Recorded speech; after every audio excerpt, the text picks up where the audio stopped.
Mindalia te da una buena noticia. Si eres especialista en terapias naturales, bienestar o desarrollo personal, ahora puedes abrir una consulta mundial en mindalialife.com. Regístrate ya en mindalialife.com y pasarás consulta a través de videoconferencias concertadas con personas de todo el mundo y en cualquier dispositivo. Y si no eres especialista, también puedes registrarte gratuitamente como usuario en mindalialife.com y pedir consulta cómodamente a miles de terapeutas y especialistas de todo el mundo a través de mindalialife.com, tu plataforma de salud natural y bienestar. Vale. Decía que este tipo de temas tan extraños, aparentemente tan marginales, que cada vez lo son menos, y yo creo que son mucho más trascendentes que la mayoría de las cuestiones que se publican en los medios de comunicación, digo que desde un punto de vista periodístico yo creo que se pueden tratar exactamente igual que un caso de corrupción política o una investigación sobre cualquier tema, ¿no? Es decir, simplemente hacer periodismo, ¿no? y basarnos en las pruebas, en los indicios, que es lo que yo trato de hacer, a pesar, como digo, de que tratamos con asuntos que no tienen muy buena prensa, pero por fortuna cada vez tienen mejor prensa. Bueno, este señor que veis aquí es un buen amigo, he tenido la oportunidad de departir muchas veces con él, y tiene una historia muy interesante. Es médico, es el doctor Juan José López Martínez. Es un cirujano especializado en medicina de urgencias y catástrofes. Trabajó 25 años en el servicio de urgencias de un hospital, el Hospital Santa María del Rosell, en Cartagena. Y es el primer médico en España al que una administración le permite o le concede el permiso para realizar regresiones hipnóticas, como una forma de tratar a sus pacientes, ¿no? Él recibió, como digo, el permiso de la administración para realizar este tipo de terapias. Él no tenía nada que ver con el mundo del misterio, con el espiritismo, ni siquiera había leído un libro de Raymond Moody. Él era un médico materialista formado en universidades españolas, y para él la terapia regresiva era simplemente una forma de llegar al pasado, a la niñez, a la juventud de determinadas personas que tenían fobias, que sufrían fobias, miedos. Era como llegar al origen de esas fobias, esos miedos, y tratar de desenredar la madeja para que se libraran de esos miedos o de esas fobias, o al menos vivir un poco mejor. Como os digo, él no creía en la reencarnación, ni siquiera se lo había planteado absolutamente nunca, y para él la terapia regresiva pues era un instrumento más de trabajo para tratar, como digo, con determinados pacientes, ¿no? Y ya las primeras veces, en las primeras regresiones que hizo, se encontró con una serie de sorpresas. Sobre todo le llamó la atención lo que le ocurrió con una paciente. Ella se llama Ana María. En esa época tenía 53 años, era una empresaria, y tenía una determinada fobia, y estaba realizando con ella una terapia regresiva. Y en un determinado momento esta mujer le dijo: estoy muerto. Y el doctor Juan José López respondió: bueno, querrás decir en todo caso, estoy muerta. Y ella volvió a decir: no, estoy muerto. Y él me contaba que después de esa conversación un tanto sui generis, su primera intención era cortar de raíz esa regresión hipnótica y decir: bueno, la saco de ese proceso regresivo y ya está. Pero por curiosidad decidió continuar. Y esta mujer le empezó a contar que era un niño, que ya estaba recordando que era un niño de 8 años, que iba vestido de marinerito, que era de madrugada y estaba boca abajo en el agua, y ella estaba viendo su cuerpo desde cierta altura, es decir, que había fallecido, ¿no? Le cuenta que en realidad ha fallecido a causa de un naufragio, tanto él, es decir, este niño de 8 años, como otra serie de personas que viajaban en un barco, y que todos habían fallecido, que todos estaban ahogados, ¿no? el doctor Juan José López le pide que retroceda un poco más hacia atrás, unos días hacia atrás, y ella dice que está en Marsella en el año 1640.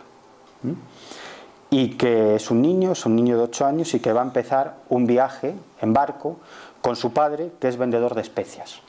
Con su padre y con otra gente en un barco. Un viaje muy largo y que está muy emocionado, ¿no? Bueno, se da la circunstancia de que el doctor José López es aficionado a la navegación, entonces comenzó a preguntarle ciertas cosas, ¿no? Ciertas cosas sobre la estructura del barco, la maniobrabilidad, y resulta que respondía acertadamente, cuando en teoría esta mujer no sabía absolutamente nada de navegación. Esto, bueno, le empezó a llamar la atención, ¿no?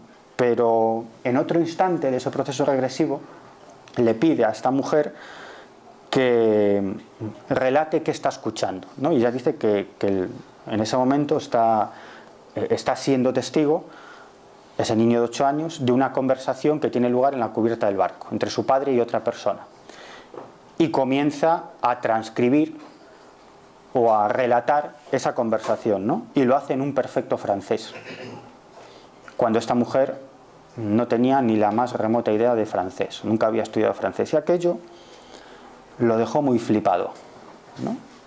Y le dio que pensar, decía, y se empezó a plantear, caramba, a ver si esto de las vidas pasadas existe realmente, ¿no? De momento, o hasta el momento, hasta el día de hoy, ha realizado más de 6.000 regresiones hipnóticas a unas 2.000 personas, es decir, unas 3 sesiones por cada individuo.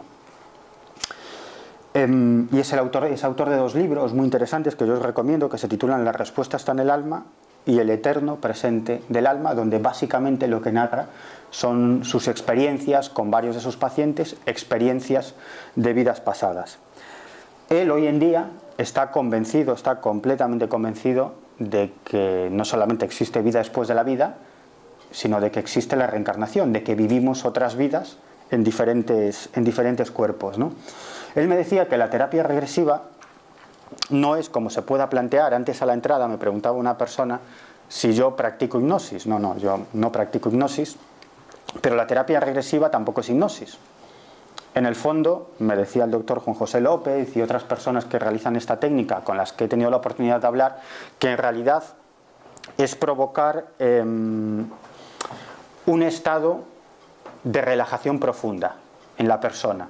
De ese modo, la persona puede entrar en lo que se ha dado en llamar un estado alterado de conciencia, que en el fondo no deja de ser más que esa relajación profunda, y a partir de ahí lo que él trata es de que los pacientes conecten con una emoción, esa emoción que les causa un problema, una fobia, una determinada cuestión psicológica, un miedo, ¿no? Se trata de que conecten con esa emoción, y a partir de ahí él tira del hilo para llegar al origen de ese problema. Ese origen puede estar en esta vida, en el pasado, es decir, en la infancia, en la juventud, incluso en el vientre materno.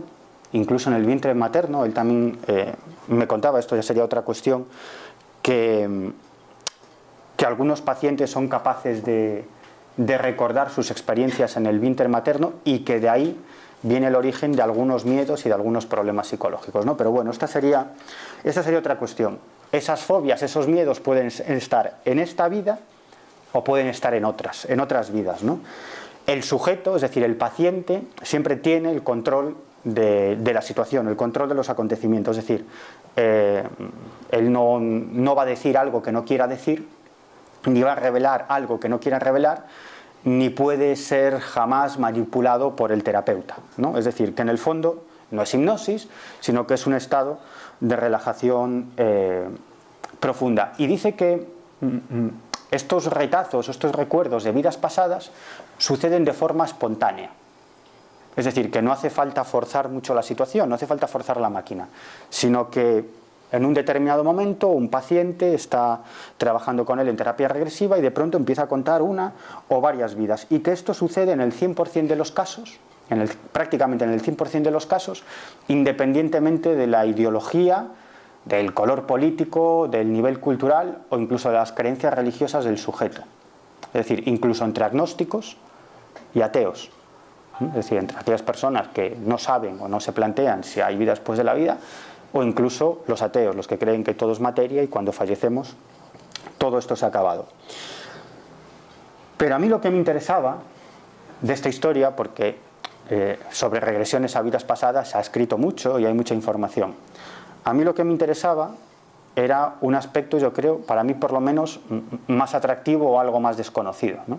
Y es el espacio entre vidas. Es decir, si el terapeuta es capaz de llevar al paciente a una vida pasada, en esa vida pasada se supone que el paciente ha fallecido y ha vuelto a ocupar otra carcasa física, otro cuerpo. ¿Qué pasa en el medio? ¿No? Es lo que se ha dado a llamar el espacio entre vidas, ¿no? Y eso es algo que también le interesa mucho al doctor Juan José López, es saber qué pasa en ese estado, en ese espacio entre vidas, ¿no? En cierto modo, de una forma quizás un tanto amarillista, incluso si queréis, se trata de saber cómo es el más allá, ¿no? O hasta qué punto podemos saberlo, utilizando la terapia regresiva, ¿no? Y él me contaba algunas cosas absolutamente sorprendentes. Me decía, mira, lo primero que me sorprende es que las personas, cuando me están relatando el modo en el que han fallecido en una vida pasada, son capaces de describir los síntomas correctos de esa muerte, aunque no tengan ni la más mínima idea de medicina. Es decir, una persona que está falleciendo por ahogamiento en una vida pasada es capaz de describir sus sensaciones físicas que se corresponden con una muerte por ahogamiento. O, por ejemplo, me hablaba de... no solamente de ahogamiento, me hablaba también del caso de muertes por hemorragia masiva, ¿no? Que eso es algo que le llamaba muchísimo la atención, pues a causa de un accidente, a causa de un disparo, a causa de una herida con arma blanca, ¿no? Y él decía, es que los pacientes me describen esa sensación de adormecimiento, esa sensación de entrar como una especie de sueño dulce, esa sequedad en la boca. Es decir, todas son características, todos son descripciones correctas de una muerte por hemorragia masiva, ¿no? Y dice, y así sucede en todos los casos. Es decir, que eso es algo que llama muchísimo la atención. ¿Cómo puede saber esta persona, que no tiene ni la más remota idea de medicina, cómo es una muerte por ahogamiento o qué síntomas que siente la persona cuando está falleciendo por hemorragia masiva, ¿no? Aquí viene la gran pregunta, ¿qué relatan en realidad? Vale, eso está muy bien, ¿y qué pasa, ¿no? Cuando fallecen? Yo creo que esto es lo interesante, ¿no? Es investigar hasta cierto punto cómo es ese más allá. Dice que en el 100% de los casos, o prácticamente en el 100% de los casos, las personas ven su cuerpo desde cierta altura. Esto, como sabéis, es algo también muy característico de las experiencias cercanas a la muerte, ¿no? Es decir, lo siguiente que describen cuando están en ese proceso de terapia regresiva y narran que fallecen en una vida pasada, lo siguiente que cuentan, no, estoy viendo mi cuerpo desde cierta distancia. Incluso, y esto es una característica también muy, muy común en las experiencias cercanas a la muerte, sienten un desapego total de su carcasa física. Es decir, no les interesa nada.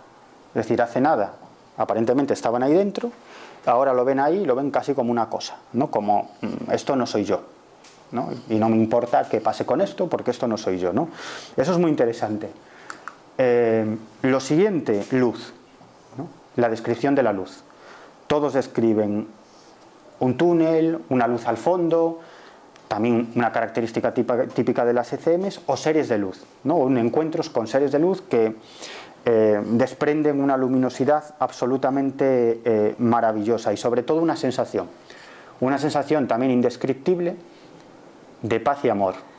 Y yo que he tenido la oportunidad de hablar con muchísimas personas que han vivido una ECM, todos me relatan lo mismo, ¿no? Y sobre todo cuando el doctor Juan José López me decía, en este punto de la experiencia o en este punto del viaje al más allá surge un problema, ¿no? Que él denomina problema de la inefabilidad, es decir, la incapacidad de describir con palabras lo que se siente en el otro lado. Esa sensación de paz, de amor, de tranquilidad, esa luz que ofrece es una paz enorme, ¿no? Algo que no existe en la Tierra. Por lo tanto, como los seres humanos, en realidad lo que hacemos básicamente es comparar cosas, y cuando experimentamos algo que no tenemos con qué compararlo, surge un problema, el problema que él llama de la inefabilidad, que es una característica común también de las experiencias cercanas a la muerte, esa incapacidad para describir lo que está pasando. Otra característica que me decía el doctor Juan José López, que le llamaba muchísimo, pero muchísimo, pero muchísimo la atención. Los pacientes en ese proceso regresivo describen una visión de 360 grados, que es una característica también muy común de las experiencias cercanas a la muerte. Es como tener una visión total, ¿no? Nosotros no nos podemos imaginar cómo es eso de tener una visión de 360 grados, ¿no? Ver todo por todos lados. No lo sé. Pues eso es lo que describen. Y él me decía que no es posible sacarse de un plumazo estas declaraciones de las personas que entran en un proceso regresivo echando mano de un tipo de alucinación. No tiene sentido. Y más le llamó la atención cuando él, en el ejercicio de su profesión, de la medicina, sobre todo él que trabajó durante tantísimos años en el servicio de urgencias de un hospital público, él se encontró con muchos casos de experiencias cercanas a la muerte, de personas que vivieron procesos de muerte clínica, ¿no? Y a él le sorprendía muchísimo esas similitudes entre lo que contaban sus pacientes en la terapia regresiva y lo que narraban algunas personas que habían vivido experiencias cercanas a la muerte, ¿no? Pero sobre todo, él quiso destacar una sensación o una característica de estas experiencias, ¿no? Y me lo describió de la siguiente manera: la innata capacidad que tenemos los seres humanos para amar y perdonar. Es algo con lo que se ha encontrado en muchas de esas sesiones de regresiones a vidas pasadas, ¿no? La capacidad de perdonar incluso a esa persona que ha provocado tu muerte, ¿no? Es como si esto fuese un juego o un teatrillo, y una vez que abandonamos esto, ya, pues en cierto modo tratamos de olvidar ciertos rencores, ¿no? O al menos las personas que quieren hacerlo al final consiguen hacerlo, ¿no? Por eso él me hablaba de esta innata capacidad de amar y perdonar siempre que la persona quiere avanzar en su proceso evolutivo, ¿no? Esto es lo que él me contaba. Como os decía, en ese otro lado predomina la luz, una luz blanca, una luz de belleza indescriptible. También entramos ahí en ese problema de la inefabilidad. Luego me contaba un aspecto curioso, que muchos de sus pacientes, y recordad que han realizado hasta el momento más de 6.000 regresiones a más de 2.000 pacientes, es que algunos describen, o una buena parte, describen a seres de luz con otras tonalidades, no blancas, sino amarillas, azules, verdes. Él dice, yo no tengo una respuesta a eso, no sé qué demonios es eso, pero quizás seres en diferente escala, no lo sé, la verdad es que no lo sé. La luz. Bueno, este señor que veis ahí, ¿sabéis quién es? A lo mejor por su foto no sabéis quién es, pero estoy seguro de que algunos de los que estáis aquí se ha leído al menos un libro de este señor. Se llama Michael Newton. Él es el autor de un libro que es El destino de las almas, ¿no? Que estoy seguro. ¿Alguien lo ha leído? ¿No? Pues debéis leerlo, ¿no? Debéis leerlo porque además de ser muy interesante, yo creo que vosotros que tenéis interés por el mundo del espiritismo os va a resultar fascinante. El doctor Michael Newton es psicólogo, es doctor en psicología. Como os digo, es el autor de varios libros, pero el fundamental, el clásico, es El destino de las almas, que se publicó en España en el año 2008. Si no me equivoco, la editorial es Arcano Books, publicado en el año 2008. Y él también se especializó en esto de la terapia regresiva y realizó también muchísimos miles de regresiones. Y en un momento determinado decidió hacer un experimento a largo plazo, ¿no? Un experimento que a mí me parece interesantísimo. Él tiene cientos de pacientes, ¿no?, con los que ha realizado esta terapia regresiva. Entonces eligió a 55 pacientes aquellos 55 pacientes, digamos que entraban mejor en ese proceso regresivo, es decir, que tenían una facilidad especial para recordar sus vidas pasadas. Y con esos 55 pacientes, durante muchos meses, trató de llevarlos a ese espacio entre vidas, para que describieran cómo era el más allá, ¿no? Y como consecuencia de toda esa experimentación, ese libro que os acabo de decir, El destino de las almas, publicado en España en el año 2008. Y una de las cuestiones que les pedía a varios de los pacientes cuando describían en cierto modo cómo era el más allá, en cierto modo, ¿no? Porque también es cierto que el doctor Juan José López me decías que hay dos problemas. Uno, el problema ese de la inefabilidad, es decir, que el paciente es incapaz de describir lo que está experimentando porque no tiene con qué compararlo, con lo cual es muy difícil. Ese es un problema. Y otro, claro, es decir, nosotros interpretamos ese más allá también con lo que conocemos, es decir, con el más acá, ¿no? Y claro, entonces se pierde mucha información, porque también las preguntas que yo hago tienen que ver con lo que sé, y con lo que sé cómo es el más acá, ¿no? Este mundo en el que vivimos. Entonces siempre caes en un antropocentrismo, digamos, en preguntar desde tu punto de vista o desde lo que tú conoces, pero es que no tenemos otra posibilidad porque no conocemos otras cosas, ¿no? Y una de las cosas que les pedía el doctor Michael Newton a sus pacientes era que trazaran como la descripción, como las descripciones que hacían del más allá, a veces eran demasiado vagas o los pacientes decían, es que no puedo describir esto, no sé cómo describirlo, pues decidí utilizar otra técnica, ¿no? Cuando estaban en ese estado alterado de conciencia, en esa relajación profunda, les ponía un folio delante y un boli. Dice, a ver, hazme un esquema, hazme, en cierto modo, esto es un titular muy periodístico, de estos que a mí me encantan, el mapa del más allá. Algo así. Y entonces, bueno, pues se sorprendió Michael Newton en que algunos realizaban ese esquema utilizando más o menos los mismos símbolos y en la misma posición, ¿no? Unas crucecitas, unos cuadrados, unos círculos para describir los grupos de almas, ¿no? Y toda una serie de cuestiones. El caso es que el doctor Juan José López acababa de comprarse en Barcelona, él venía de un viaje a Barcelona, y se acababa de comprar el libro, que el libro había salido a las librerías hacía 1 o 2 días, ¿no? Y se lo había leído del tirón, claro, tema que le interesaba mucho, ¿no? Obviamente. Y entonces, bueno, se leyó el libro y a la mañana siguiente o al día siguiente tenía un paciente al que le iba a realizar esta terapia regresiva, ¿no? Y se le ocurrió de golpe, es decir, en el momento, no fue algo premeditado, ¿no?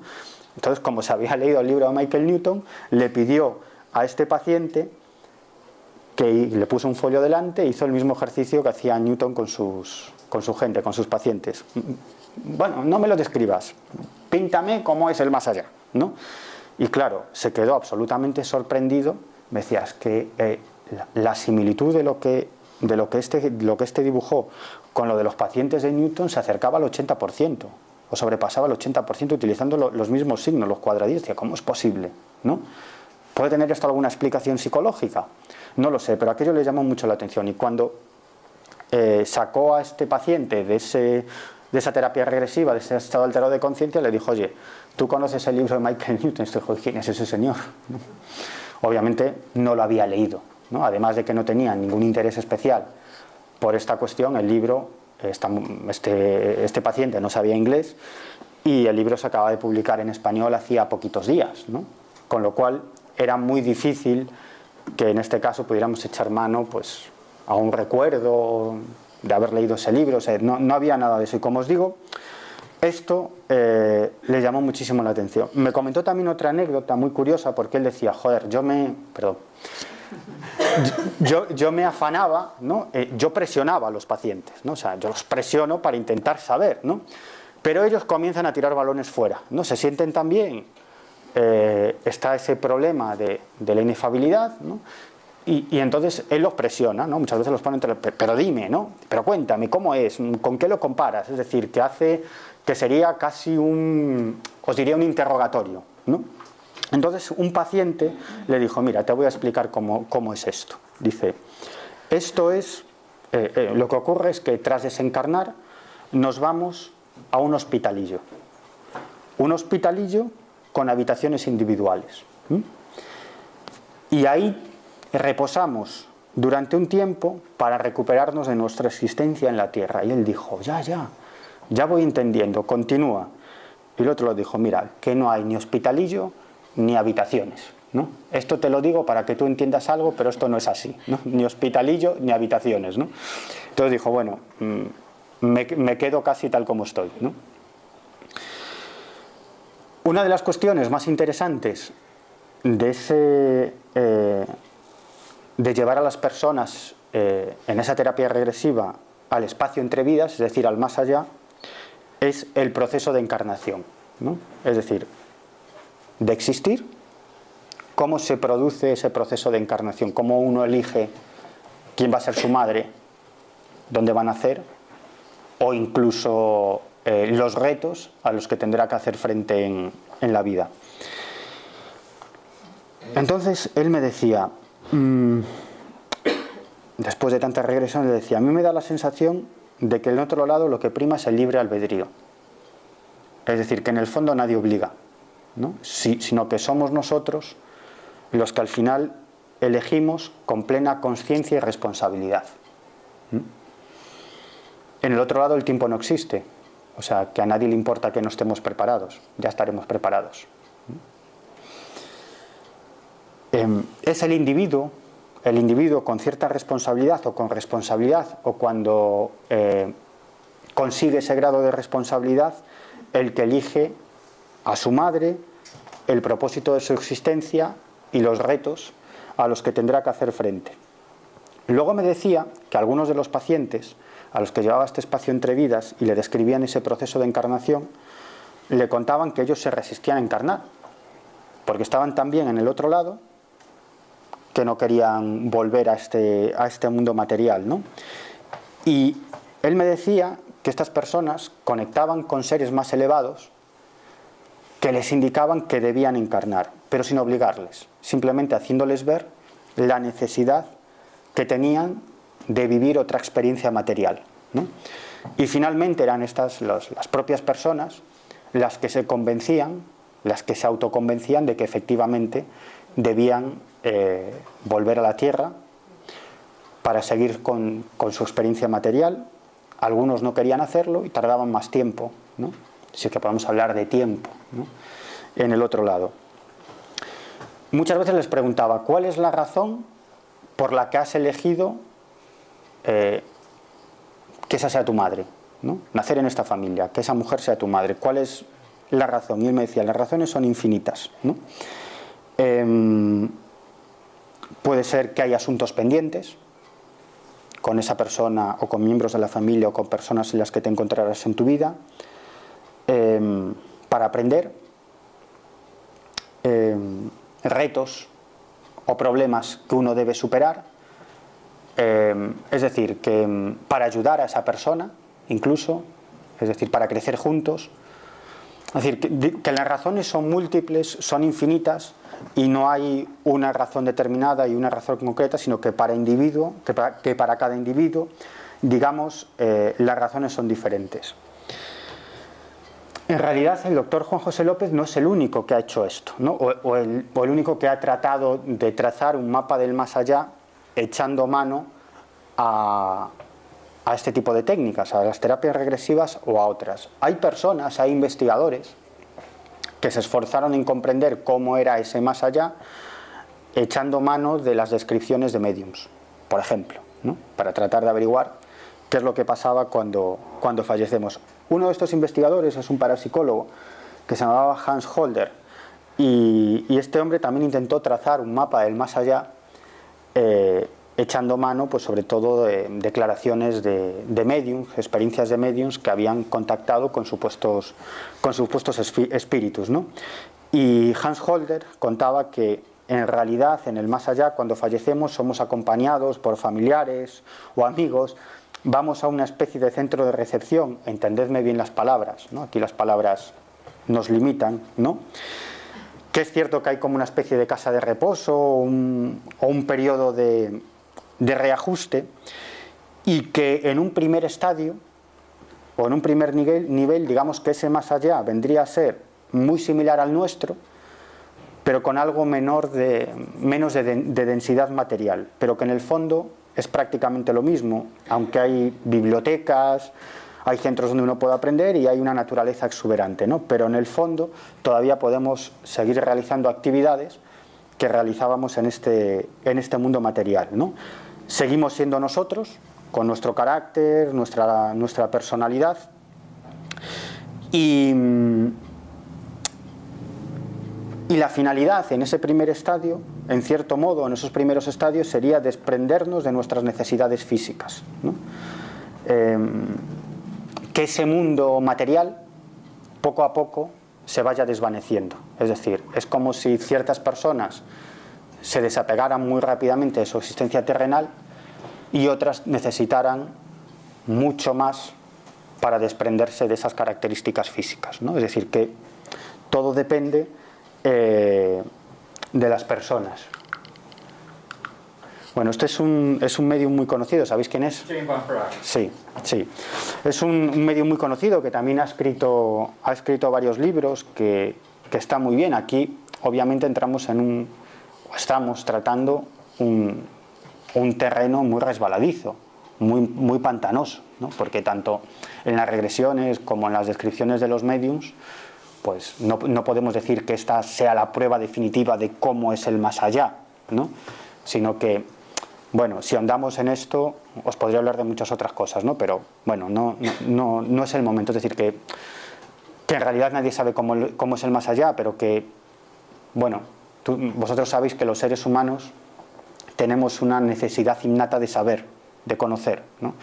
Y entonces nos buscamos las vueltas para intentar conocer. Ahora, vaya usted a saber hasta qué punto esa es de verdad la realidad, ¿no? Pues James Van Praagh decía que ese mundo, ese primer estadio, en realidad está hecho de nuestros deseos y nuestras creencias, ¿no? Y de nuestras necesidades.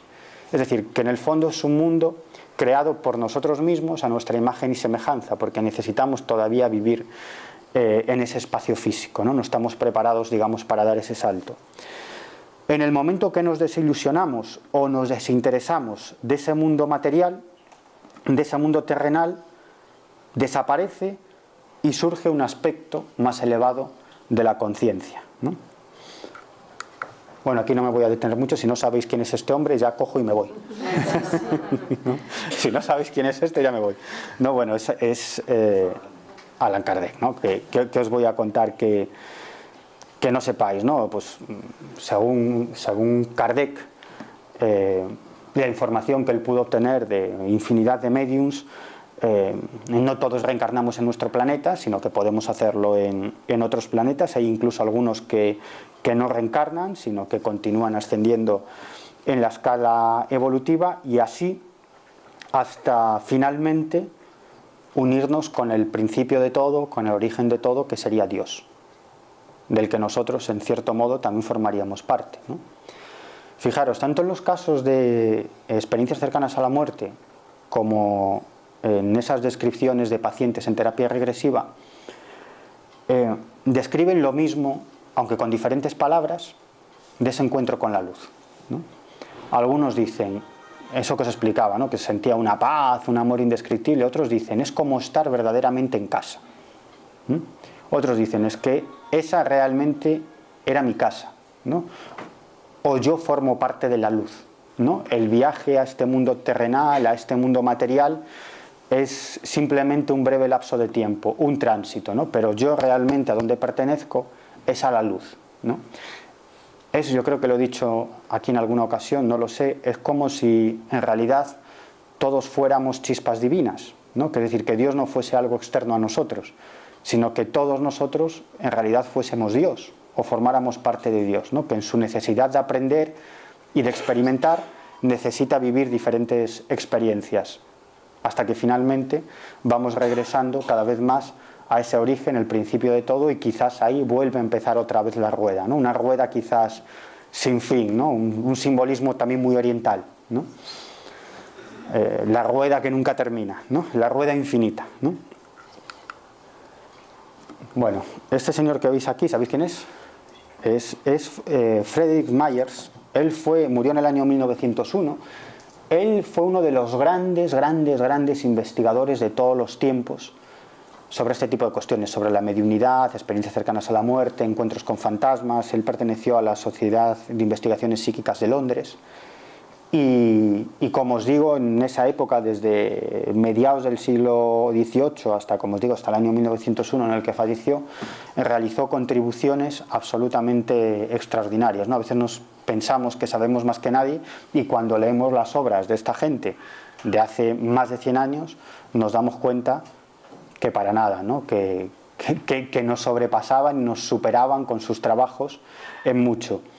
Y el caso es que Myers le había dicho a varios de sus amigos que cuando falleciera se iba a comunicar con el más acá a través de mediums, ¿no? Para contar, para narrar cómo era ese otro lado, ¿no? Y es cierto que hay muchas personas o muchos mediums que aparentemente han mantenido contactos con Myers, ¿no? Que es una especie de... Si cuando vivía era un cronista del más allá, desde el más acá, ahora parece que se ha convertido en un cronista del más allá, pero desde el más allá, ¿no? Desde el lugar de los hechos, ¿no? Es decir, como tiene que hacer un buen periodista, ¿no? Contar las cosas desde el lugar de los hechos, ¿no? Pues él es algo así, él vendría a ser un cronista del más allá, desde el más allá, ¿no? Y él dice que cuando fallecemos, hay, digamos, o aparentemente eso es lo que dice, a través de determinados medios, ¿no? Aquí tenemos que ser muy cuidadosos. Él habla de un espacio intermedio a donde van los recién fallecidos, ¿no? Es el plano de la ilusión, ¿no? Que en el fondo está muy en consonancia de lo que decía Van Praag o otros mediums, ¿no? O lo que dice el doctor Juan José López, otras personas que realizan regresiones y llevan a los pacientes a ese espacio entre vidas, ¿no? Que ese nivel intermedio, en cierto modo, es el plano de la ilusión, ¿no? Es decir, que nosotros creamos nuestra realidad con nuestra conciencia. Bueno, podríamos llamarlo así, ¿no? Sí, podríamos llamarlo así. Luego habla de un plano del color, ¿no? Donde abandonamos dogmas políticos, dogmas religiosos, dogmas ideológicos, y es cuando empieza realmente la aventura, ¿no? Según Myers, nuestro proceso en el más allá fundamentalmente consiste en liberarnos de dogmas, ¿no? Que es algo muy complicado, porque por muy demócratas y muy considerados que seamos, en el fondo todos somos bastante dogmáticos, ¿no? Pero eso va en la propia persona, ¿no? Es decir, que tenemos una visión del mundo, tenemos una ideología, incluso política, ¿no? Un pensamiento determinado, y es muy difícil sacarnos de ahí porque ahí intervienen una serie de factores psicológicos, educativos, etcétera, etcétera, etcétera, ¿no? Bueno, eso sí sabéis quién es, ¿no?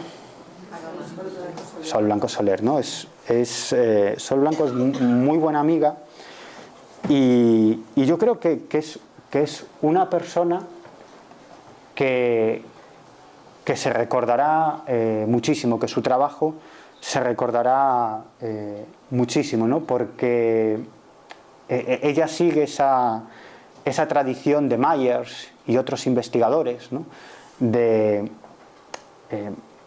ir al lugar de los hechos, entrevistar a las personas que han tenido una experiencia, permanecer noches en casas encantadas, intentar estudiar este tipo de fenómenos de la manera más racional y llegar a conclusiones, ¿no? Además de que es una persona estupenda y que, si la conocéis, transmite mucha alegría, ¿no? Siempre, mucha energía, mucha alegría. Ha hecho trabajos absolutamente increíbles. Hay un libro de ella que se llama Crónicas del Más Allá, que además fue un auténtico bestseller, y básicamente lo que hacía era recopilar el testimonio de mediums que narraban cómo era el más allá, ¿no? Y con todas esas informaciones, pues realizar ese mapa del otro lado. Y si leéis su libro, yo creo que hay dos mensajes fundamentales, ¿no? que a uno le quedan tras leer ese libro. Que en el otro lado no estamos en la nube tocando el arpa, es decir, que no perdemos el tiempo, es decir, que seguimos existiendo y seguimos aprendiendo, Y sobre todo eso, la segunda parte, que seguimos evolucionando. Es decir, que no perdemos el tiempo, que seguimos aprendiendo y que seguimos evolucionando. Bueno, eso es otra cosa que os comentaré en otro momento. En realidad, fijaros, en el caso de Michael Newton, la persona que os he dicho antes, el psicólogo que realiza esas regresiones a vidas pasadas, él dice que en ese proceso de elección de una nueva existencia, uno está tutelado por una especie de consejo que ayuda en la elección de esa encarnación, es decir, la elección de esa madre o de ese entorno en donde uno va a nacer. Es decir, el objetivo es desarrollar una misión de aprendizaje. Él dice incluso que hasta cierto punto el espíritu es capaz de saber hasta cierto punto cómo se va a desarrollar su vida, hasta un determinado momento, y que esto no es un examen. Es decir, que cuando ese espíritu está en el otro lado con ese consejo o con esas entidades superiores que tutelan, nadie nos hace un juicio sumarísimo, nadie nos hace un examen, ¿no? Sino que no importa el tiempo, no importa nuestros fracasos, no importa cuántas veces fracasemos, lo importante es que finalmente logremos superar ese reto, pero no importa si es en una encarnación o en 50 millones, ¿no? Que eso es lo que no tiene importancia, es decir, que nadie nos da un tirón de orejas y que no somos sometidos a un examen. Bueno, os podría contar muchísimas más cosas, pero creo que hasta aquí sí que me gustaría que hicierais preguntas o comentarios. Yo doy por hecho que muchos de los que estáis aquí sabéis mucho más de este tema que yo. Yo simplemente soy un periodista que entrevisto a gente y recopilo historias y testimonios, pero quizás vosotros, que sois espíritas y que sois mediums, tenéis ese contacto más cercano con el otro lado, ¿no? Y como digo siempre, en toda conferencia o en toda charla, a mí una de las cosas que más me interesan y que más me encantan es escuchar las experiencias que han tenido con este tipo de temas, de experiencias cercanas a la muerte, encuentros con familiares fallecidos, etcétera, etcétera, las personas, ¿no? Y que, como esto se está grabando, siempre doy mi correo electrónico, ¿no? Que me pueden escribir a miguelpedrerog@gmail.com, miguelpedrerog@gmail.com, contándome sus experiencias, y yo estaré encantado de charlar con ellos, de escuchar su historia y de ayudarles en la medida, siempre, de mis posibilidades. Y hasta aquí ahora me gustaría que preguntéis.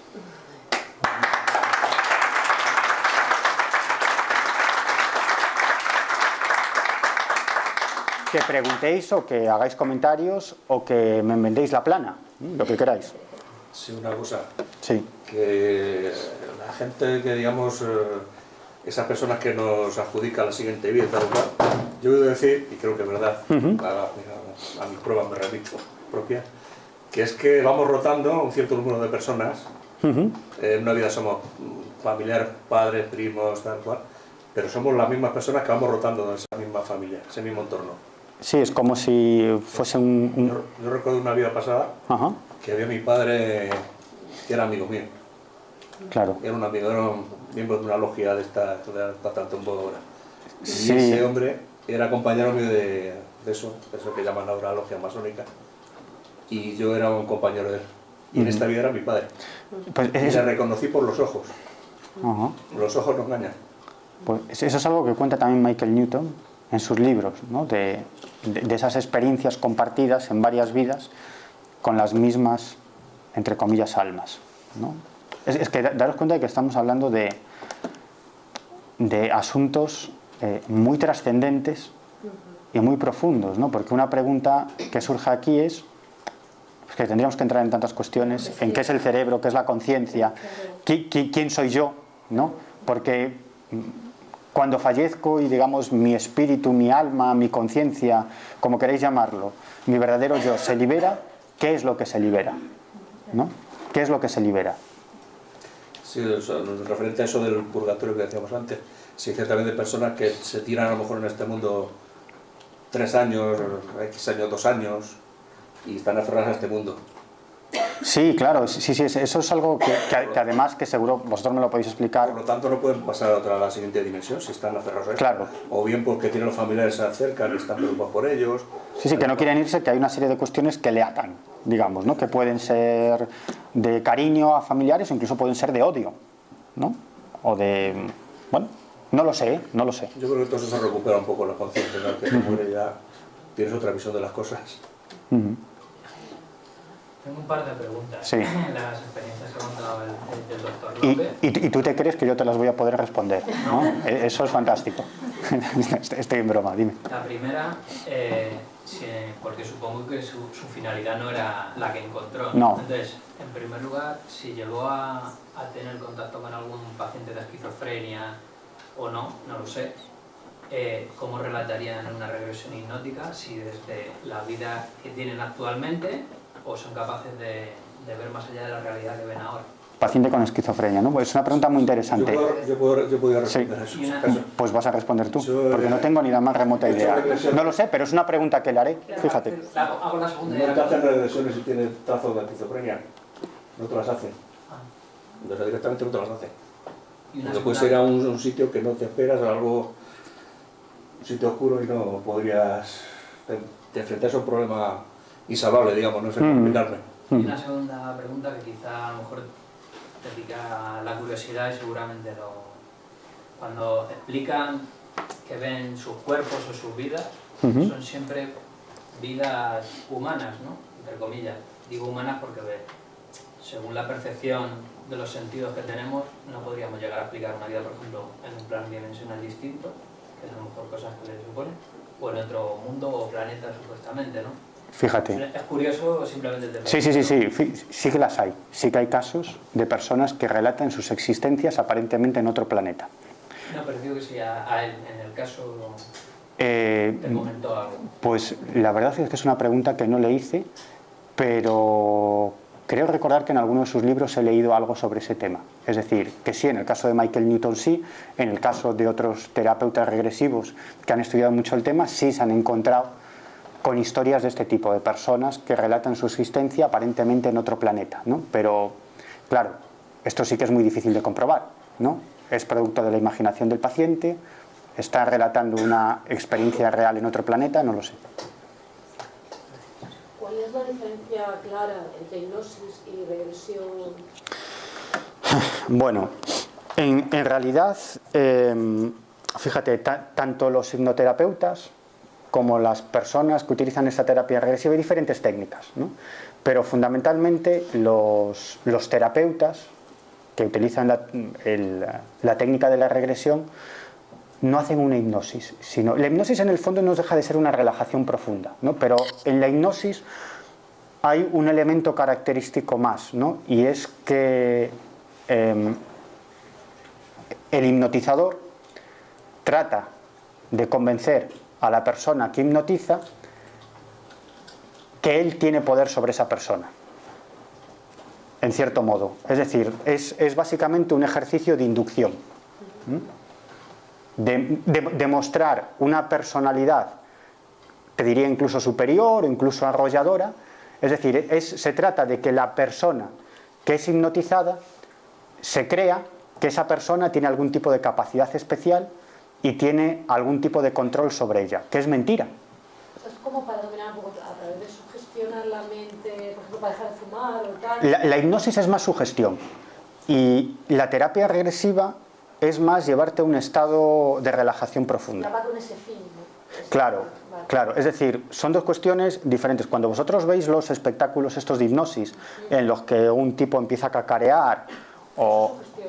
Eso es sugestión. Ahora, esto es discutible, pero la inmensa mayoría de los hipnotizadores, las personas que utilizan la hipnosis, tanto desde el punto de vista médico como desde el punto de vista del espectáculo, te dicen que en realidad la persona no hace algo que no quiere hacer. Es decir, que en esos espectáculos televisivos que veis, que uno empieza a hacer el pino, a hablar con voz de, yo qué sé, de perro o lo que sea, ¿no? Que en el fondo es hacer el payaso para que la gente se ría, en el fondo esa persona hace eso porque ese no es su límite. Es decir, porque en cierto modo, porque es que lo quiere hacer, ¿no? Quiere entrar en ese show. quiere entrar en ese mundo, ¿no? Pero, quieres te bloqueas y y no hay nada que hacer, ¿no? Y de hecho, si os fijáis, en muchos de estos espectáculos de hipnosis hay personas, como tú dices, que en determinado momento se bloquean y salen de ese proceso hipnótico porque hay algo que no quieren hacer. No, porque no quieres. Sí, claro, es decir, que tú puedes hacer, le pueden decir a uno, vale, no sé, ahora abres los ojos y estás desnudo, ¿no? Que es algo que se hace mucho, entonces el otro empieza, ¿no? Vale, estoy desnudo, ¿no? Y empieza a avergonzarse, no sabe cómo ponerse y tal, pero si le dice, no, mira, ahora das un salto y te tiras al vacío, ¿no? Pues no lo hará, ¿no? Es decir, que en el fondo uno siempre tiene el control de los acontecimientos. Esto, como digo, está en discusión, porque sabéis que esto de la hipnosis se ha utilizado incluso, esto sería otro tema muy amplio, en cuestiones de operaciones militares y espionaje, ¿no? Incluso para crear asesinos hipnoprogramados, ¿no? Con una orden poshipnótica. ¿Vosotros habéis visto las películas, las pelis de Burr? Pues en el fondo es eso, de Matt Damon, ¿no? En el fondo, las películas de Burr lo que te cuentan es el proyecto MKUltra, ¿no? Una de las finalidades del proyecto MKUltra de control mental era el de crear asesinos hipnoprogramados, es decir, que realicen una determinada acción, en este caso eliminar a una determinada persona, después de una determinada orden poshipnótica, y que luego se olviden de ese crimen o de ese asesinato. No es como el asesino perfecto, ¿no? Pero sí os he de decir que la mayoría de los hipnoterapeutas con los que yo he hablado me dicen que eso no es posible. Que eso no es posible. Que si un individuo hace eso es porque tiene la intención de hacerlo, pero que nadie te puede obligar a hacer algo que tú no quieres hacer mediante la hipnosis. Mira, yo lo que he visto en buenas posiciones que has traído, yo nunca conocí a Alan Kardec, pero a este otro investigador de 1900 no lo conocía. Lo que sí considero que está hoy en día muy divulgado, pues, por ejemplo, como el doctor primero, José María López, yo tengo un libro de él, Sí. pero este tipo de personas son, digamos, racionalistas que en su práctica de pronto se han encontrado un paciente que les hablaba en francés. Entonces, este otro tipo de investigadores que pertenecen a órdenes herméticas, es decir, se ponen una distancia social, nunca van a ser bestsellers como los otros, son realmente los investigadores serios que creen que han hecho en su vida muchísimas investigaciones de telepatía, de telekinesis, los verdaderos investigadores.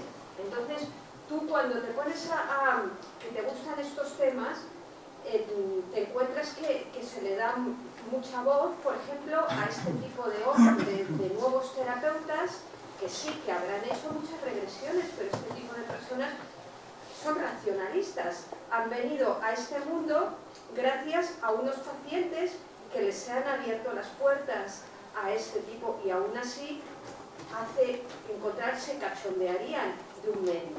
Quiero decirte, no son personas realmente serios como pudiera ser Alan Kardec o como ese investigador que generalmente están en órdenes herméticas, porque socialmente, sinceramente, no es tan fácil que la sociedad se abra en profundidad a una experiencia psíquica profunda. Yo no estoy de acuerdo, no estoy de acuerdo contigo. Yo pienso que se le está dando mucha voz a una serie de personas que realmente pues, son racionalistas, que están vendiendo libros y que se han encontrado en su práctica un hombre hablando francés, cuando a lo mejor este señor de 1900 ya sabía eso doble y triplemente. A ver, se aquí dedicaban a hacer experiencias parapsíquicas bien fuertes, el tema de las capacidades. Mira, aquí es que entramos, mira, aquí entramos en varias cuestiones. En el caso del doctor Juan José López. Bueno, yo leo libros muy antiguos, ya, del psiquismo superior de Francia, por ejemplo, y a mí veo que hay gente que redobla, da intereses, claro. A lo mejor A ver, que ahora se lleva. mira, déjame responderte. Lo he dicho antes, ¿no? Que a veces nos creemos que descubrimos la pólvora y nos vamos a los libros o a los trabajos de gente como Myers, que murió en el año 1901, y nos damos cuenta que ellos han hecho trabajos incluso mucho más interesantes, ¿no? Cuando ahora contamos con más medios. Eso lo he dicho antes, pero te aseguro que en el caso del doctor Juan José López y de otras personas a las que yo he entrevistado, evidentemente son racionalistas, pero a mí me parece bien que sean racionalistas, es decir, que utilicen la razón para llegar a conclusiones, pero sí te puedo asegurar que no se ríen absolutamente de nadie y que escuchan a todo el mundo con respeto, independientemente de que luego estén más de acuerdo o menos de acuerdo, más en desacuerdo o menos en desacuerdo, pero te aseguro que escuchan a toda la gente, a todas las personas, y las tratan con respeto, y porque esa es realmente una actitud científica, es decir, tener una mente abierta, escuchar todo y a partir de ahí investigar y llegar a conclusiones. Respecto al tema de los bestsellers, te he de decir que los bestsellers son contados con los dedos de una mano. Es decir, que cualquiera que escriba sabe que en la mayoría de las ocasiones, vamos, ni el esfuerzo ni el dinero que inviertes en escribir ese libro lo recuperas jamás. Ese es el caso, por ejemplo, del doctor Juan José López. Es decir, si la finalidad de sus libros fuese el tema monetario, pues directamente no escribiría ningún libro y se dedicaría a cuestiones mucho más rentables, ¿no? Porque no está pagado lo que puede vender de un libro con el tiempo y el esfuerzo que es realizar tantas terapias regresivas, leer tanto, documentarse tanto, llegar a tantas conclusiones. Por lo tanto, en el caso del doctor José López, si escribe estos libros es porque quiere transmitir algo, pero no porque espere hacerse millonario, porque ni mucho menos se gasta mucho más dinero en la investigación de sus libros que lo que le reportan sus libros. Y te lo digo yo, que he escrito unos cuantos y he hecho grandes negocios con los libros, ¿eh? O sea, grandísimos negocios, ¿no? Sí. Me ha interesado mucho algo que has dicho recién sobre que un hipnotizado está en estudio ahora y está llegando a la conclusión que no va a hacer algo que no quiere hacer. Sin embargo, el MK Ultra, que quiere decir ultra control mental, ya empezó hace 60 años, sí. Y ellos han trabajado muy profundamente en el inconsciente para provocar una acción asociativa reactiva, que ve a un símbolo, por ejemplo, y ahí ya él no tiene control de nada. Él simplemente recibe esa orden a través de una voz, o una voz que ya está preprogramada, y va y puede matar a un presidente, o a John Lennon, para decir una cosa. No sé si, supongo que conocerás el libro que se llama El candidato de Manchuria. Sí, el candidato manchuriano, sí. Él estaba hablando de eso, y no era un novelista cualquiera, él se basaba en investigaciones y en información que él tenía. Y aparentemente los que están en el control, bajo ese control, no tiene nada que ver con un espectáculo de televisión que hacen el perro o el gallo o lo que sea. Es una cuestión mucho más profunda, mucho más, y sí, aparentemente no tienen, es decir, no hacen lo que no quieren hacer, o lo que no hacen lo que lo han programado para hacer. No tiene control ni de control, no tiene, conciencia, no tiene voluntad. Ella es un robot durante ese tiempo. Y si tú has visto las entrevistas que han hecho Michael Chapman, o sea, hay dos que son reveladoras, porque realmente está contando algo que podría ser una experiencia, evidentemente, de control ultramental. Mira, esta cuestión es muy importante. Yo estoy seguro que ahora mismo, en este preciso instante, se están llevando a cabo proyectos por parte de los servicios de inteligencia cuya finalidad es precisamente romper la mente de los individuos y controlar la mente de los individuos. Pero esto incluso ya ha trascendido el ámbito de la experimentación con una o varias personas, sino que esto ya se hace de forma masiva, ¿no? Es una cosa que se ha dado en llamar ahora el neuromarketing, ¿no? Que es algo absolutamente increíble. Es decir, y aquí entran cuestiones vinculadas al mundo de la publicidad, al mundo comercial, al mundo de la política, al mundo de los medios de comunicación. En el fondo se trata de estudiar con la última tecnología que tenemos el funcionamiento del cerebro, y una vez que sabes cómo funciona el cerebro, tratas de aplicar ciertos planes para controlarlos. Pero no estoy hablando de la acción sobre una persona, sino que estoy hablando de una acción masiva. En publicidad del año 50. Es decir, es marketing, es publicidad, pero utilizando este aspecto del neuromarketing. Y se han llegado a conclusiones, bueno, absolutamente increíbles. Recomiendo un libro que se llama Buyology, que es de un tipo, uno de los máximos expertos en marketing mundiales, que trabaja para grandes marcas, para las marcas más importantes, y que utiliza la resonancia magnética y otras tecnologías del estudio del cerebro para tratar de averiguar cómo funciona el cerebro y vendernos ciertos productos. Pero si se puede utilizar para vendernos ciertos productos, se puede utilizar para vendernos una determinada ideología, para vendernos una determinada opción política, etcétera, etcétera. Y el neuromarketing hoy en día está ahí arriba, es decir, que lo utilizan los partidos políticos, lo utilizan las multinacionales, lo utilizan los gobiernos, es decir, y cada vez va a avanzar más el neuromarketing. Y a mí lo que me parece absolutamente terrible es que es algo ante lo que no tenemos defensa, porque nosotros funcionamos así, porque somos una entidad biológica con un cerebro determinado y el cerebro funciona así. Y cuando tú eres capaz de desconstruir el cerebro y saber cómo funciona, tienes todas las herramientas para manipularlo en campañas de prensa, en campañas políticas, en ofrecer determinados mensajes. Y es algo ante lo que no tenemos defensa, aunque estemos avisados, porque en realidad nuestro cerebro funciona así.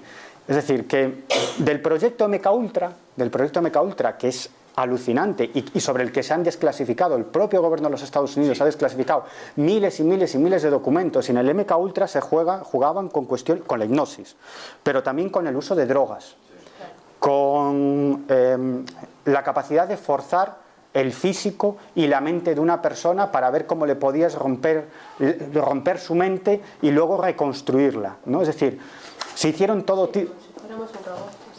tipo de cosas. Se trabajó con implantes cerebrales y hoy en día se está trabajando con implantes cerebrales, ¿no? Fijaros, en el año 1994, Bill Clinton, que entonces era presidente de los Estados Unidos, se vio obligado a hacer una comparecencia pública y pedir perdón a los ciudadanos de los Estados Unidos por una serie de experimentos que habían salido a la luz hacía poco tiempo, los informes habían sido desclasificados, incluso se había creado una comisión en el Congreso de los Estados Unidos.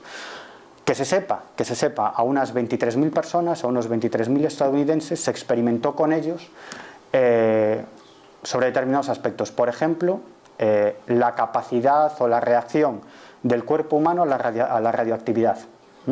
Y se experimentó en hospitales, se experimentó en cárceles, se experimentó en colegios, se experimentó con embarazadas. 23.000 personas, de las cuales muchas acabaron falleciendo por los efectos de la radioactividad, ¿no? Y esos informes han sido desclasificados. Como digo, hubo una comisión parlamentaria en los que varios de los afectados tuvieron que ir a testificar, y el propio presidente de los Estados Unidos entonces, año 1994, Bill Clinton, pidió perdón a la nación y dijo que eso nunca más se iba a volver a repetir. Ahora, de lo que poco se habló es de que muchas personas que fueron a testificar a esa comisión del Congreso de los Estados Unidos confesaron que no solamente habían experimentado con ellos el tema de la radioactividad, ¿no?, sino que también habían experimentado con ellos sobre todo tipo de cuestiones vinculadas con el control mental. Es decir, que eran conejillos de indias a los que se utilizaban para radioactividad, para temas de control mental, etcétera, etcétera. Y eso quedó ahí olvidado, pero muchos de ellos contaron cosas absolutamente increíbles, incluido la introducción a través de sus fosas nasales de ciertos implantes cerebrales, ¿no?, para el control. Esto se lleva haciendo desde los años 50. Hay un doctor, el doctor José Manuel Rodríguez Delgado, que lograba manejar en los años 50 a unos monos a los que les conectaba una serie de implantes, y estamos hablando de los años 50, ¿no? Es decir, fijaros, estamos en el año 2017, con lo que ha avanzado la tecnología, hoy en día se están haciendo cosas increíbles, y el neuromarketing es algo ante lo que no tenemos respuesta, no tenemos defensa. Sí tenemos defensa, o sea, vais a perdonar. O yo por lo menos lo siento así. El silencio y esa conexión con la fuente, que todos los que estamos aquí sabemos que existe, para poder conectar con ella tenemos que estar en silencio y mirar hacia adentro y sentir nuestra alma. ¿Con qué juega la sociedad hoy en día? Con la rapidez, con la estimulación. Bajo los estímulos rápidos, ¿por qué tanto estrés? ¿Por qué tanta hiperactividad? Porque lo que falta aquí es el silencio y la quietud, ¿vale? Que es lo que es nuestra defensa contra que nos puedan manipular a nivel de ideologías, de consumismo, capitalismo. Entonces, ¿cuál es nuestro fuerte? El frenar. En el momento que tú frenas, y te encuentras y conectas con lo que tú eres, no te manipula nadie. Te tienen que meter un implante en la cabeza.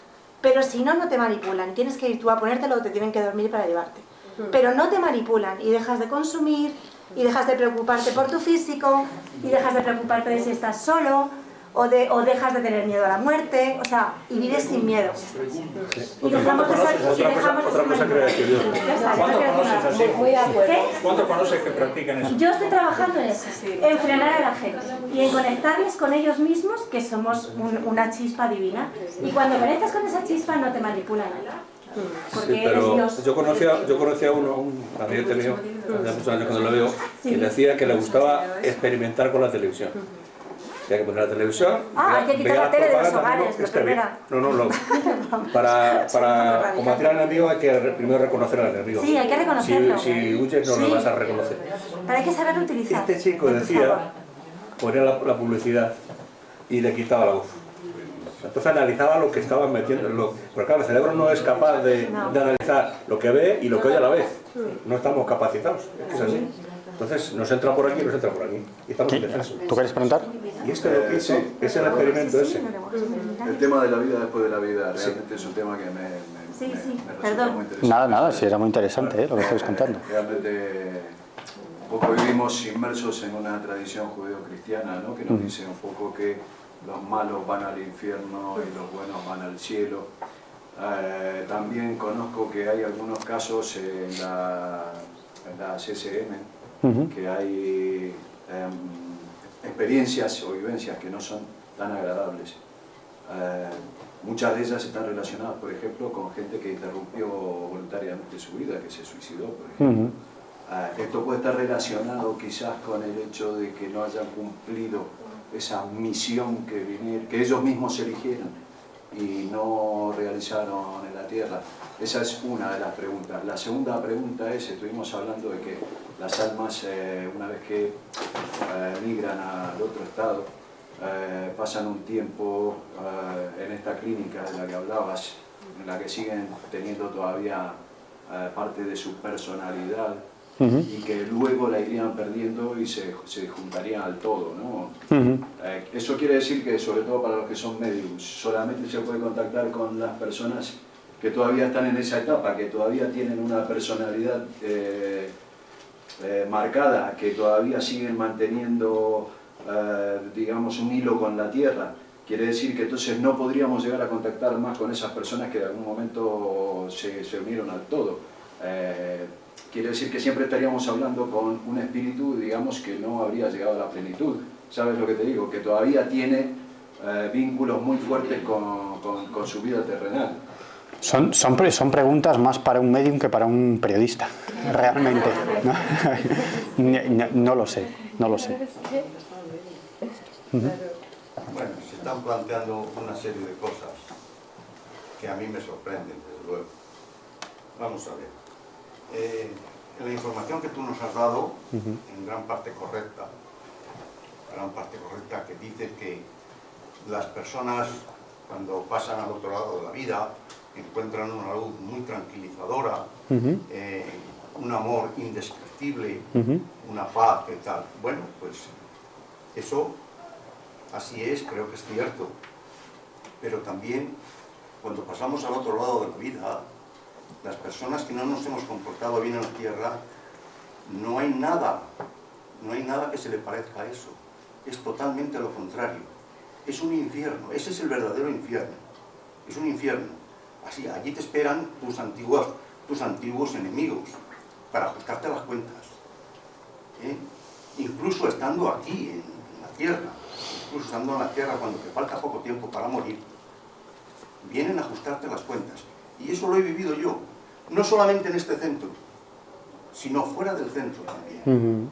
Conozco personas que han venido a ajustarles las cuentas. Bien, o sea que las cosas no son tan fáciles como las han planteado esta gente que se ha dedicado a investigar. Eso por un lado. Por otro lado, lo que decía este señor, que cuando pasamos al otro lado de la vida nos convertimos en el todo, o sea, nos fundimos en el todo. Eso no es verdad. El individuo tiene una personalidad y esa personalidad va hasta el infinito. O sea, somos espíritus no solamente individuales, sino libres, como decías, pero individuales. Y esa individualidad la mantenemos eternamente. La única cuestión es que en la medida que vamos evolucionando, vamos progresando y nuestra vida va siendo mejor, evidentemente. Pero que la vida en el otro lado es un paseo de rosas, sí y no. Bueno, eso es la mala conciencia. Bueno, ¿Tú crees que supuestamente la evolución en una posterior reencarnación te daría una vida mejor? a mí... ¿Por qué tiene que ser mejor? ¿Por qué no puede ser más dura? De alguna manera las personas que tuvieron un espíritu más sacrificado, como Gandhi o Jesús, pasaron por pruebas muy duras y supuestamente tenían espíritus mucho más elevados, si lo vamos a llamar de esa manera. No tiene por qué necesariamente tu reencarnación ser mejor o darte mejores vivencias que las que tuviste en una vida anterior, porque en realidad venimos aquí a aprender y a pagar pruebas, ¿no? A pasar pruebas. Así es. Así es. O Bueno. sea, vamos a ver, yo te podría contar algunas experiencias que hemos tenido aquí. Bueno, efectivamente, hay espíritus que vienen para rescatar, la mayoría venimos para rescatar los malos hechos que hemos cometido anteriormente en otras vidas. Esto es evidente. Venimos a rescatar y algunos conseguimos algo, otros se consigue poco. Pero hay otros que vienen con misión. Estos son los menos. Hay quien viene como Jesús vino con una misión y como otros que han venido con una misión y vienen a cumplirla. Esos son espíritus elevados. Nosotros no somos tan elevados para eso. Bueno, esto, ¿cómo vamos de tiempo? ¿Ya? No, vale. Sí, va bien. Queda Un ratito, vale. Yo creo que esto es lo mejor que le puede pasar a un periodista, ¿no? Que cuente una serie de historias y al final, y al final esto dé pie a que... Todos tenemos fantasmas dentro. No, a que... Fantasmas que hay dentro. A que quien escucha, o quien lee, o quien lo ve, o lo que sea, discuta sobre ello y realice sus propias investigaciones. Yo, al fin y al cabo, solo soy un periodista que entrevisto a gente y saco conclusiones, ¿no? Yo creo que estamos entrando en cuestiones muy profundas. Yo no sé si existe ese infierno. A mí me gustaría más que fuera, no sé si es así, yo te digo, a mí me gustaría más que fuera la propia conciencia del individuo, ¿no? Como has dicho tú, no, pero no lo sé, no tengo ni idea. No existe ni el cielo ni el infierno. Son estados mentales. Pero repito una vez más, cuando un individuo se comporta muy bien en la tierra, efectivamente, la vida que vive en el otro lado de la vida es indescriptible para bien. Para bien. Pero cuando un individuo se ha comportado mal en la tierra, también es indescriptible para mal. Indescriptible para mal. O sea, le están esperando y le hacen la vida imposible. Y vienen destrozados. Simplemente te digo eso. Quizás sea para reencarnarse antes y seguir avanzando y pasar al otro lado.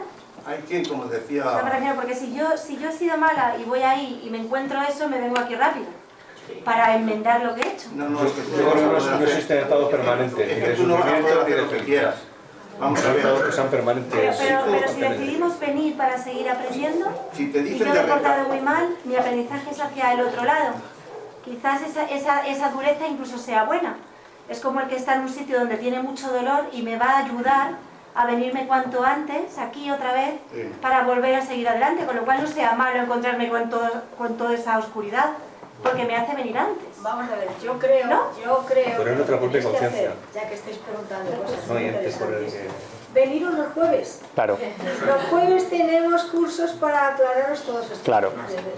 Pero dime una cosa, Miguel. sí. Después de tantas entrevistas que has hecho a tanta gente tan importante, que a mí me parecen fenomenal porque hacen que despierten. ¿Tú has aprendido algo? ¿Te ha gustado lo que te han dicho? ¿O no te lo crees? Cuéntanos algo de eso, venga. A ver, yo lo he dicho al principio, yo no milito en ninguna corriente religiosa o en ninguna corriente espiritual, o no soy tampoco alguien de fe, no me muevo por la fe, aunque respeto mucho a las personas de fe, y no quiere decir que yo esté más en lo cierto que las personas que tienen fe, no lo creo, ¿no? Solo que yo no me muevo por la fe, sino que trato de hacer un ejercicio, a lo mejor en balde, que consiste en tratar este tipo de temas tan profundos y tan fascinantes como se puede tratar cualquier reportaje periodístico sobre cualquier otra cuestión, ¿no? Yo me lo planteo así. Ahora bien, yo no creo en la objetividad. Yo no creo que nadie que escriba o que dirija un programa de radio, de televisión, o escriba un libro o un artículo, sea objetivo, ¿no? Yo creo que muchas veces esa pretendida objetividad lo que esconde es una enorme subjetividad, ¿sí? Pero es una subjetividad oculta, ¿sí? Entonces yo prefiero a la gente que marca su subjetividad, decir, mira, yo pienso esto y luego vosotros opináis lo que os dé la gana. Yo estoy convencido de que existe vida después de la vida, de que es posible el contacto entre el otro lado y este, pero no lo sé porque yo sea medium, que no lo soy. No lo sé porque yo haya tenido alguna experiencia con un familiar fallecido, o haya visto un espíritu, o haya mantenido un contacto, que nunca jamás lo he mantenido. Lo sé, si queréis, por terceras personas. Es decir, porque he hablado con tantísimas personas que han experimentado este tipo de hechos. Personas normales y corrientes, es decir, que no tienen ninguna vinculación con este tipo de historias. Y te relatan exactamente el mismo fenómeno, con las mismas características, de una forma tan rica en detalles y tan concreta, que uno dice, caray, ¿no? Esto es imaginación, pero si es imaginación, porque todos describen lo mismo, la misma sensación, la forma en la que se aparece esa entidad espiritual, la misma forma en la que se desmaterializa.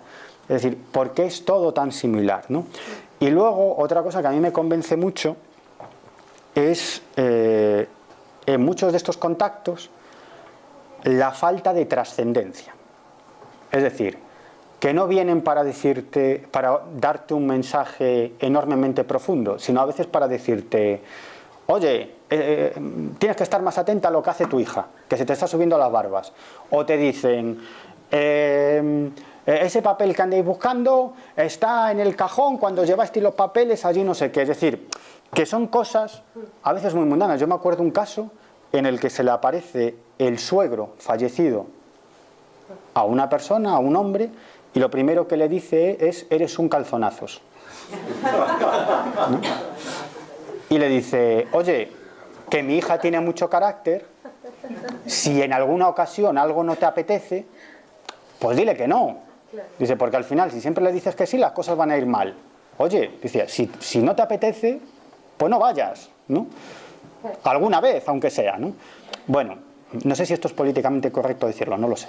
Pero, es decir, que es un poco de risa. Yo a veces digo que los casos de apariciones, entre comillas, fantasmales, es decir, personas que han fallecido y se presentan ante sus seres queridos, no son casos de la cripta del terror, por mucho que en los medios se intente presentar con una música tétrica y oscuridad y tal. A veces cuando van a lugares abandonados, ¿no?, buscando psicofonías y tal, yo pienso, joder, ¿por qué no van de día? Y así no se tropiezan con nada. O por lo menos enciende una linterna, ¿no? Vale.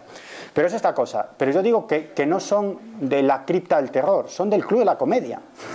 Es que la inmensa mayoría son del Club de la Comedia. Otro caso, que se presenta una mujer ya mayor, se le presenta al padre, ¿no? El padre fallecido ya hacía mucho tiempo, ¿no? Entonces la mujer se asusta, dice, papá, ¿pero qué haces aquí? Tú no puedes estar aquí. Vete hacia la luz, vete hacia la luz.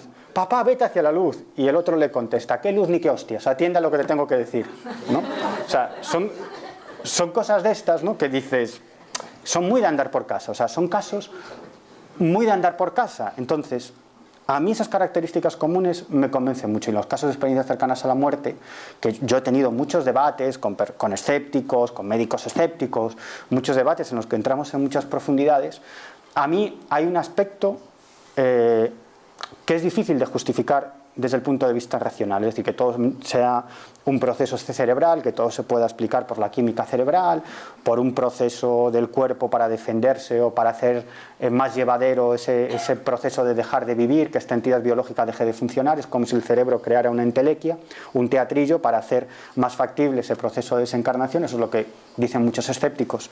Pero a mí hay un elemento que para mí es muy difícil justificar desde ese punto de vista, y son aquellos casos en los que los individuos relatan circunstancias que están ocurriendo, por ejemplo, en una sala de operaciones, o incluso salen de esa sala de operaciones y son capaces de describir lo que en ese momento está pasando en otras estancias del hospital o en otro lugar de esa ciudad o en otra ciudad, ¿no? Porque viajan, digamos, en espíritu. Y hay casos recopilados por científicos de primera categoría, publicados en revistas científicas de primer nivel, que son muy difíciles de explicar desde un punto de vista puramente psiquiátrico o psicológico. Desde mi punto de vista, las ECMs y toda otra serie de experiencias, sin entrar a lo mejor en muchas honduras, desde mi punto de vista, indican que la conciencia es no local, que es algo que se está estudiando hoy desde el punto de vista científico, ¿no? Es decir, ¿la mente está en el cerebro?